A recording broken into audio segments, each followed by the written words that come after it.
Good morning, Excellencies, distinguished ladies and gentlemen. Please permit me to observe the already established protocols. It's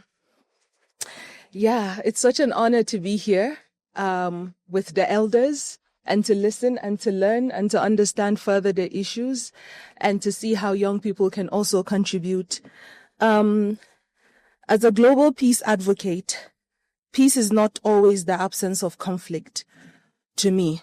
Sometimes it is the presence of a circle that represents and restores dignity, a courtyard, a clearing, a space where truth can sit down and be heard. In several African languages, Egumeni speaks of such a place, a monastery, a courtyard where people come not to escape the world, but to face it with honesty, with memory, and with hope.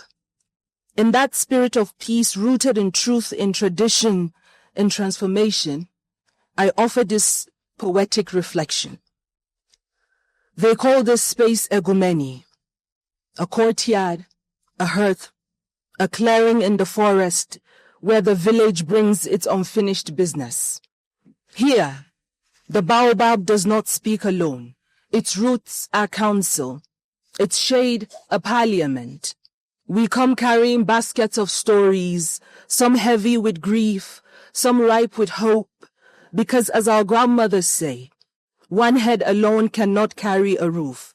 And yet, we have carried roofs and revolutions, waters and words, seeds and suns. In Egumeni, we set them down, we spread the mats of memory, we name what has been hidden, we break the pots of silence and let the steam of our truths rise. Here, declarations will not be paper, but clay we knead into vessels. Here, tradition is not a chain but a river we redirect towards justice. Here, the Maputo Protocol will no longer be an ink but a drumbeat in our feet. And we remember, the women who crossed burning streets barefoot, the girls who learned by candlelight, the mothers who turned lullabies into battle songs. We remember so that forgetting does not return to us dressed as policy or custom. This is where we will invest in repair, name harm and negotiate reparation. And we plant new sayings in this soil, that a girl's dream is not a trespass, that a woman's body is not a battleground, that leadership is not an inheritance for men but a sunrise for all. Because Egumeni is not a room, it is a flame that travels, a place where words become action, where proverbs become policies, where every voice is calling a future into being. And when Africa's women rise from this circle, we will not rise halfway, we will rise whole. We rise with the earth in our palms, with tomorrow already trembling in our voices.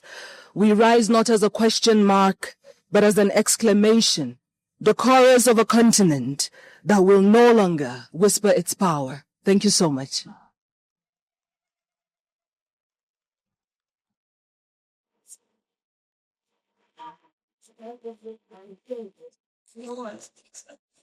I thought I should come here as well. It's very nice